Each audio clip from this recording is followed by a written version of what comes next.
What's up? We live and direct. Sitting here at the hookah bar, chilling.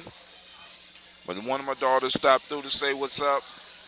And I'm sitting here, of course, with my regular co-host, Mr. Quasi Lowe. And we're going to get right into the fat.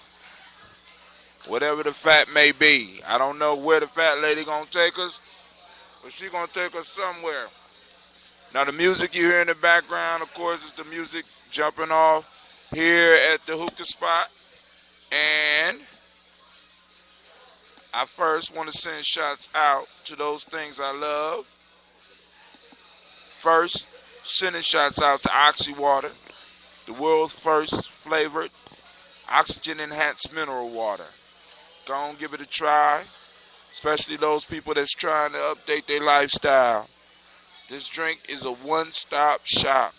Vitamins, minerals, antioxidants, and everything that your body needs to help you along on your journey towards a healthy lifestyle. Now, also I want to send out shots to Orange 82 for providing me with my intro, my commercial, and my exit music. Big shots. First, you go check out Oxywater at www.tryoxywater.com. And for those that's looking for surf music, when I say surfing music, I mean music that you could use to increase your surf time on the internet. Those of you that's up late like I am right now, I know some of y'all saying this ain't late, but y'all got to remember, Brother Hot Tim is up there in some years, and I'm enjoying it. You can go to Orange 82 at www.orange82.com.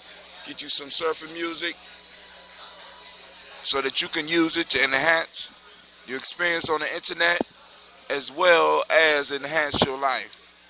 So, before I go any further, I want to give a Spreaker opportunity to go and send out their shots. So we're going to tune out.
Now that's crazy. How the hell do you have a CD, not even a CD, an MP3 jumping like that?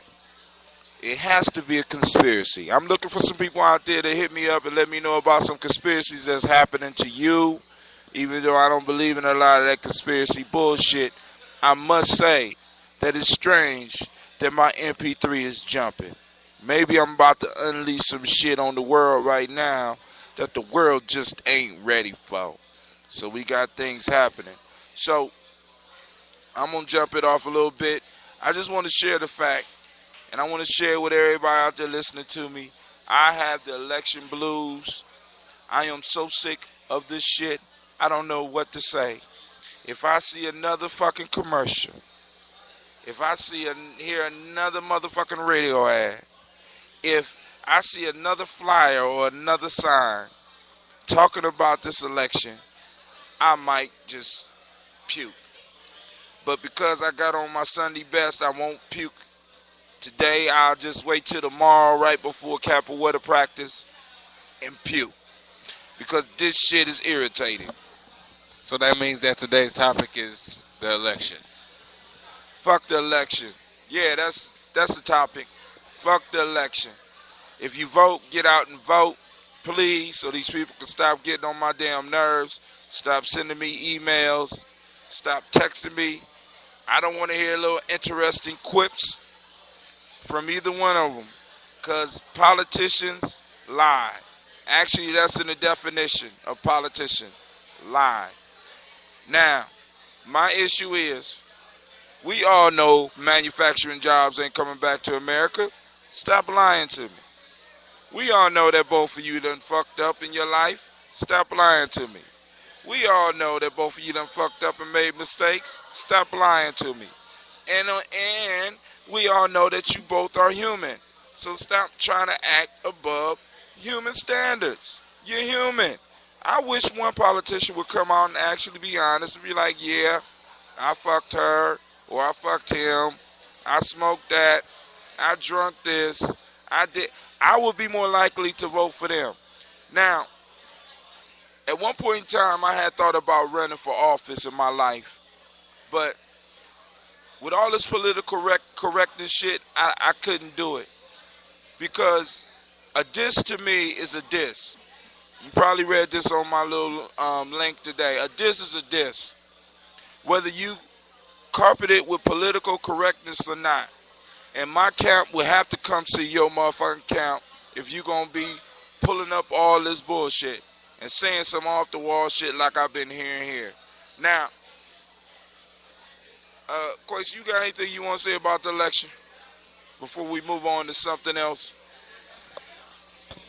I didn't probably say everything I could say on Facebook. Quasi Lamar, actually, now I got a good tip. Put a good nugget on my mind, made me think about dropping it low. That's another conversation. Quasi Lamar. But yeah, I'm not voting. So he obviously don't got nothing to say about the election. You could get on Quasi Lamar's Facebook thing and check out his status. He got some interesting things to say as far as about why he's not going to vote. As a matter of fact, let's talk a little bit about that. Quasi, why don't you tell people a little bit of why you choose not to vote? Or better yet, he didn't say he wasn't going to vote. He said why he may have been against voting. I don't know. I kept trying to remember his line, whether he said whether he was going to vote or not. But it's America. He got freedom of choice. So y'all can get mad if y'all want. But that's the beauty of America. You had a right to not do shit if that's what you choose to do. Always hold on to your right because it's yours. Now, Quasi raised some interesting points on his blog, or not his blog. I keep on trying to get everybody to do blogs and radio shows and things like that because, you know, Facebook is very emotional. I got motherfuckers talking about fuck that, or I don't like him, or I don't like her, or, you know, he slept with my wife. Or some of that shit we just don't need to know. I mean, you know, some of that shit, just keep it at home where it should be kept. You know, put it up under the bed, write it in a letter, and burn that shit. Everybody don't need to know that you having marital problems. Everybody don't need to know that you being cheated on. Everybody don't need to know that your job ain't going right. Everybody don't need that. I mean, whatever happened to just private, personal shit? But back to the election. Quasi, enlighten us, start some arguments, make some people mad. Here we go. First of all, I guess I'm not, I don't want to say I guess, I'm not necessarily condemning elections. I'm not coming after the American election process. I'm not coming after Obama or Romney. That's enough of what I'm not. I am, however, calling into question people's willingness to give unwavering commitment to individuals they will never come in contact with or will never have a personal interaction with, but their inability or unwillingness to offer that same type of commitment to the people that they are intimate with. And you know what I mean? I understand that that's a pretty, if you really think into the matter, if you think about some of the dynamics that exist between you and the most intimate people in your life, it's probably pretty complicated matters, you know what I'm saying? But those are the matters that dictate the type of lives that we lead, the type of odds that we have at striving and breaking into different financial categories and different categories of mental health and stability. Is directly linked to the people that you are genetically linked to. If you are at odds with the people you share the closest genetic link to, then it's probably a good chance that you're at odds with yourself. And it's probably a good chance that you're really out of balance with your general surroundings and how you interacting with your surroundings. And with that whole spiel being said, we're convinced that one day we invest in our community or we invest in our surroundings, we go out and vote, and that's somehow we've paid this debt of community service by making a choice of other people. But when do we decide to start being more accountable as individuals with how we interact with each other? When we can start seriously having that conversation, then I'll seriously think that this whole political thing can have some serious relevance to serious-minded people that understand serious consequences. Because if a bunch of people that don't take this election is been aimed directly at your emotions. It's all about if you like a candidate or not. It has nothing to do with their policies. It's all about the wow factor. You can say, booyah, that fact didn't match that last fact. Okay. We say some bullshit sometimes. Just like Brother Hatem was just saying, they're humans. We want to nail them to the cross for saying some contradictory. Well, from my perspective, I see one candidate getting nailed to the cross a lot for saying contradictory statements. But on the other hand, the other candidate seems to be making similar statements that are just kind of being neglected, you know what I'm saying, or being slid under the rug. So I'm just really calling the collective American consciousness, and more specifically, the urban community, the people. I don't want to get specific, but you know what I'm getting at. Black people, if I had to say, people of color, poor people. You know, give up the hope of expecting something to save you from outside of yourself. I done said too much, and I know I done offended everybody. You ain't say too much. You might not said enough. Now, I want to go back to a question that he brought up. How can you give unwavering support for people that you will never meet, but will not commit to working and supporting those closest to you? That is a hell of a question.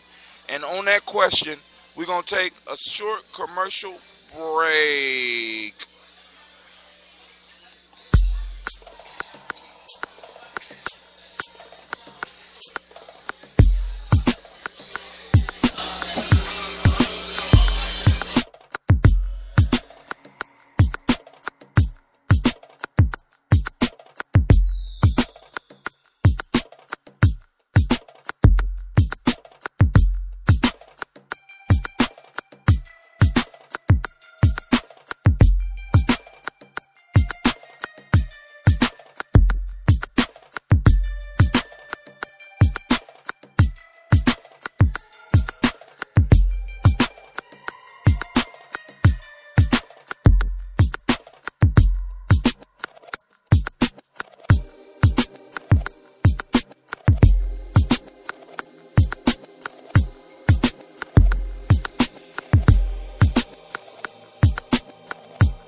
I'm back. I'm back. I'm back.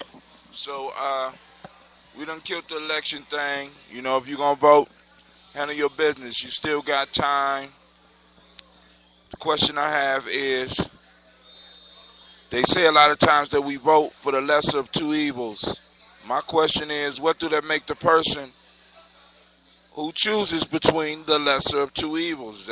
Does that mean that you're evil by what's the word? What's not association, but you have I can't remember the word, but you evil by not confronting both evils and telling them that they full of shit. But all right, we gonna move on.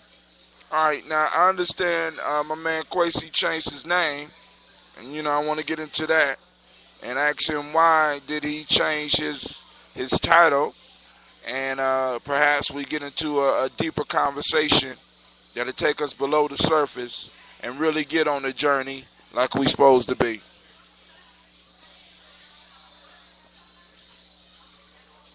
Well, Quasi Lamar. I mean, Lamar is my middle name, my given middle name. I mean, it wasn't really that deep of a decision. I mean, Quasi Low was the name I gave myself, the entire name. But the Low, something I was never really fully comfortable with. So I let it go. It's Lamar now. I don't really know if it's much else I could say on that. It would be maybe interesting if somebody had a question or something for me. But yeah, that's about it.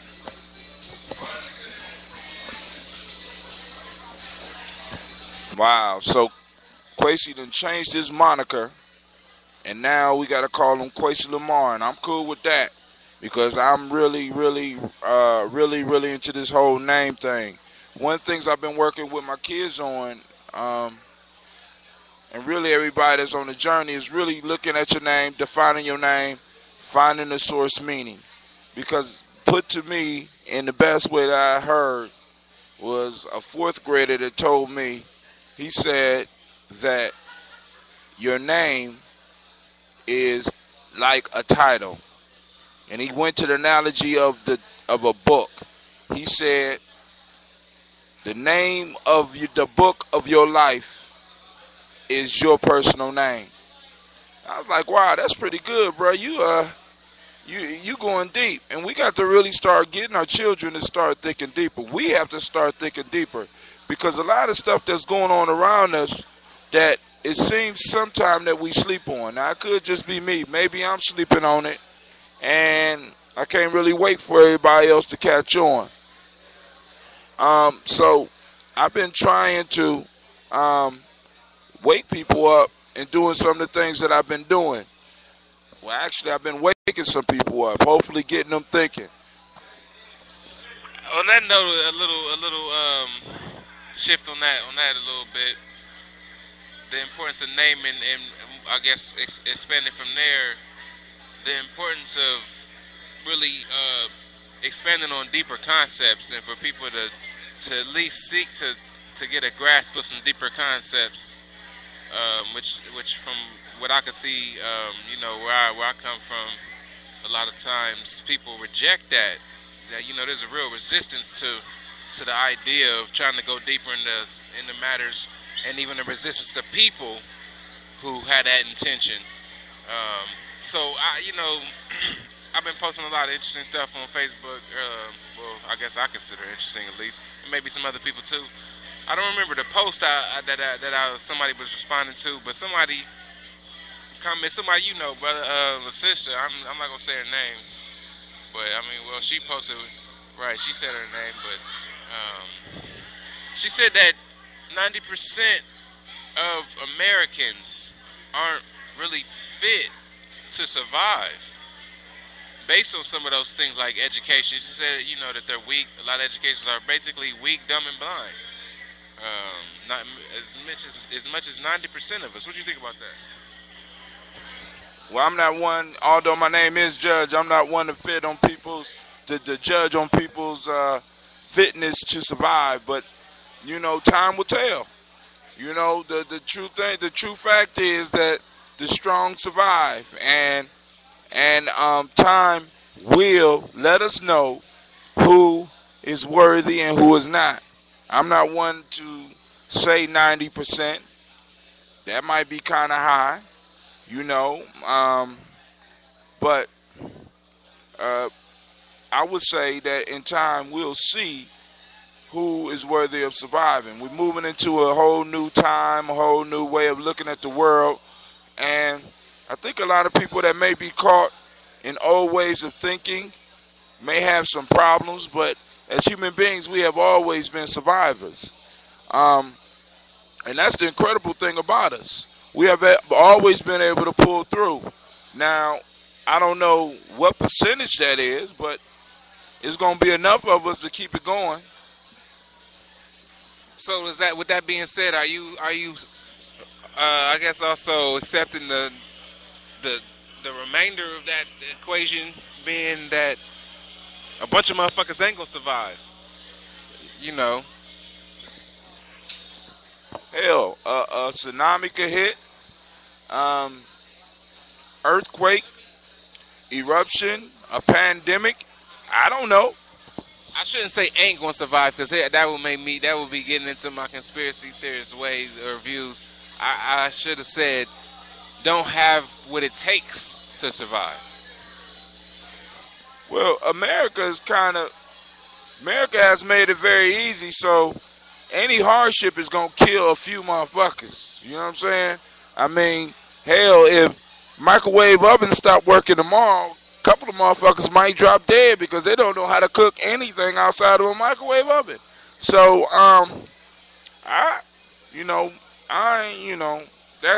that's far beyond my knowledge level. So what we're going to do is we're going to take a break. Give you a couple minutes to soak in some of the stuff we've been talking about. Possibly hit me up. And if not, it's cool too. I appreciate those of you that take the time to listen and enjoy. You can hear the noise in the back of us at Monte Cristo Cigar Shop. And here go the commercial, y'all.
I'm back. Just chilling up in here at the hookah. You can hear the noise in the background. Of course, it's crowded. It's me and Quasi Low kicking it, doing our thing on Friday nights. I got to apologize to the people that's been waiting for another FreeStyle Friday. I'm quite sure that FreeStyle Friday will push me over my 5,000 listener. I really appreciate the support that I have been getting on my radio show, my blog, which is 50,000 plus now, several members, and my book sales. They've been increasing, so y'all moving me towards my goals, and I would love to help some of y'all move towards your goals. I just need to know what to do. All I can do right now is write and talk, answer questions. FreeStyle Fridays is a place where we can go and let some steam off. As you hear in the intro music, one of the things that this show is about is talking about stuff we had enough of, but also challenging those people that listen to change their own paradigm or their own worldview. Change the stories that you tell yourself, because the stories that you tell yourself to build your reality. Now, an interesting concept came to me this week during my studies, and it was about perception. Our perceptions are built up on our past, which means that everything in the sense that we perceive, which is an offshoot word of perception, everything we perceive is judged from what we have memory of. So, when you notice yourself getting in a relationship and your relationship starts to look familiar, it's because your brain is accessing the memories of past events and past relationships. So the question is, if your perception of the world is built up on past information, how do you ever get to experience new things? And the way that you do that is by changing and opening up your mind to start thinking and getting new information so that you can have new ideas dwelling inside your mind, so that you, or inside your brain as well as your mind, so that you can start experiencing new things. If you keep doing the same shit, you're going to get the same results. Einstein said it. Miles Mabley said it. Matter of fact, they even go a little step deeper than I went. They said, if you keep doing the same things you're doing, expecting a different outcome, that can be defined as insanity. So, the first step to making any positive change in your life is very simple. You need to get new ideas, new information, so that you can change the story that you have. If you want a better relationship, stop judging the relationship you in right now by past events and start looking at it with new eyes. Use your new eyes to truly evaluate where your relationship is and move on. If you want to stop your addiction, you got to look at your addiction from new eyes, which means you need new ideas. You need new people and things around you. As I tell people, you need to change your nouns, your people, places, and things, because if you don't, then you're going to stay in the same cycle. Realize that human beings are creatures that automatically seek comfort. We seek security. And we usually find security and comfort in things that we know. Oh, no, I'm not done yet. We seek these things, and these things keep us trapped. We are, in a sense, in a feedback loop in our lives. So the only things that I could create are the things that I know. So the challenge for you out there, for those of you that's on the journey, that's serious about the journey, is let's start building new stories. Let's start building new myths about ourselves and about reality, because if we don't, we're going to fuck up bad. Now, the end of the world shit is coming up because we in November now. We're moving into the 2012 shit. And the one thing that I need people to understand out there is that there is this consciousness, this human consciousness that seems to shape and form reality. If enough motherfuckers is thinking fucked up things, then fucked up things happen. Why not take some of that energy and start thinking about some of the stuff that you do want in your life, that you want for humanity, that you want for your family, rather than staying stuck in doing the same things over and over and over again. Now, of course, the Players Pyramid can help you with that, as well as a whole bunch of other self-help books. But we got to start learning how to work the equipment that we've been given on this planet so that we can move above and beyond. Heaven is at hand. You can't enjoy it because you caught in hell. You're caught in the hell of your own making. You forgot who you are. You forgot where you are. You forgot when you are. You are God. You are in a world of your creation, and you are in the now. When you line all that shit up, you give yourself access to an unlimited power to not only shape your life, but to shape others.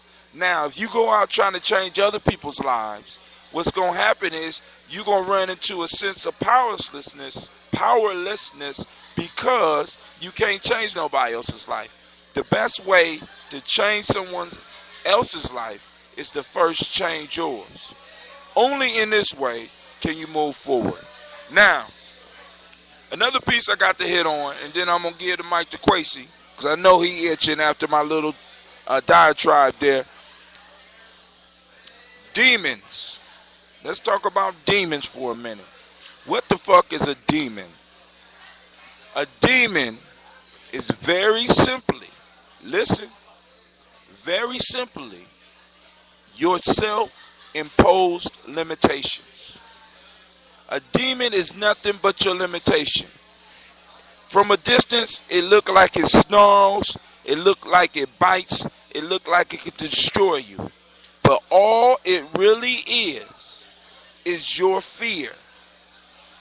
Is your fear of who you really are.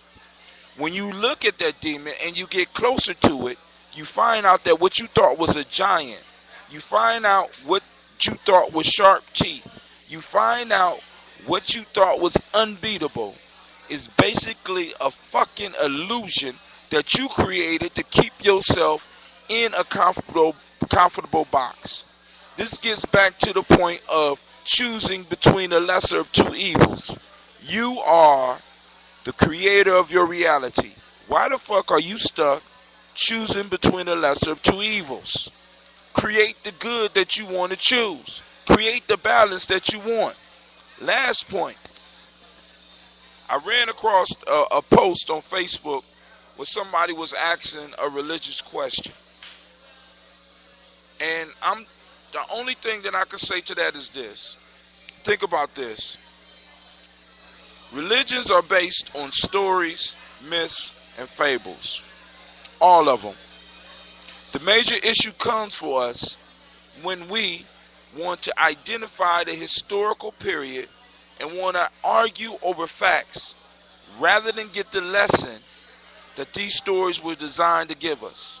When we start learning how to really look at a myth as a myth and not be insulted because it's a myth, you can still believe, but believe that this myth is designed to and is talking about you, and put yourself in the myth and get the fucking lesson.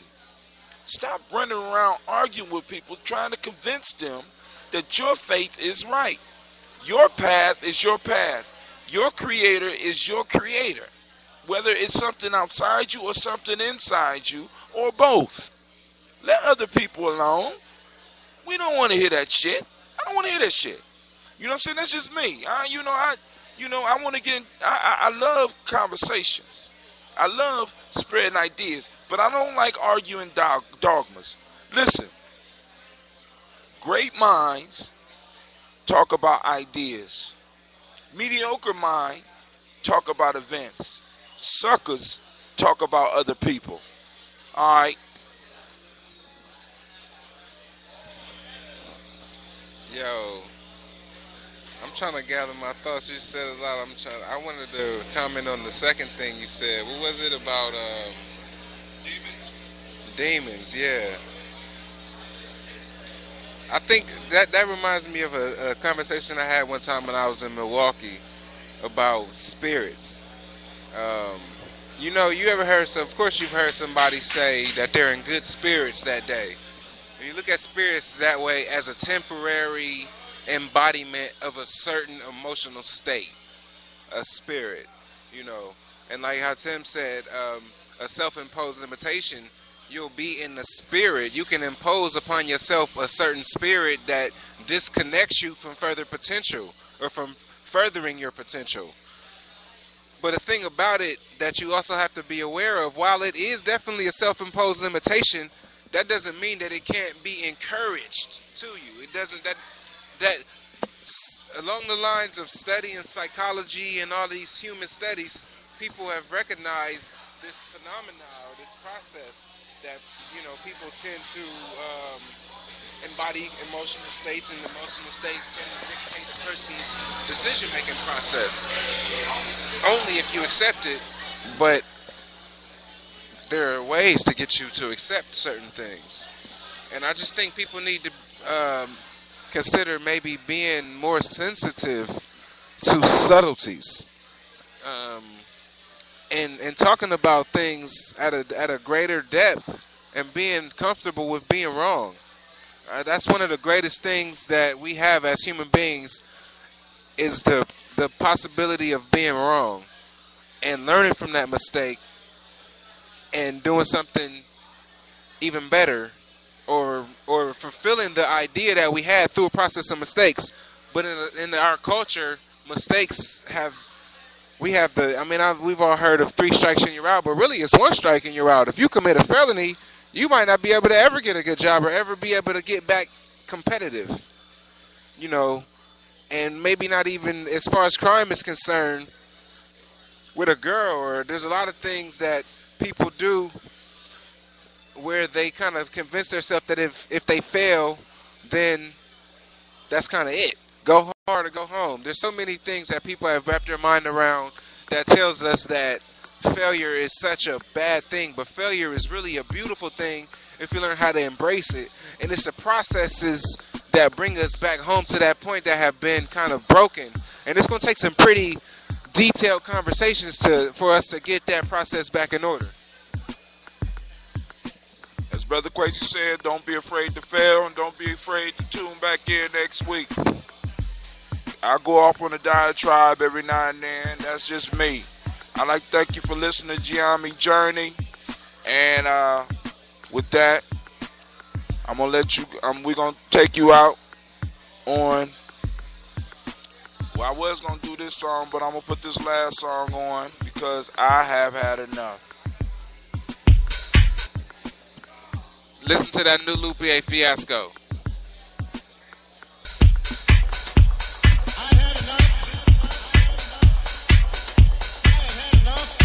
I had enough. I had enough. I have had enough.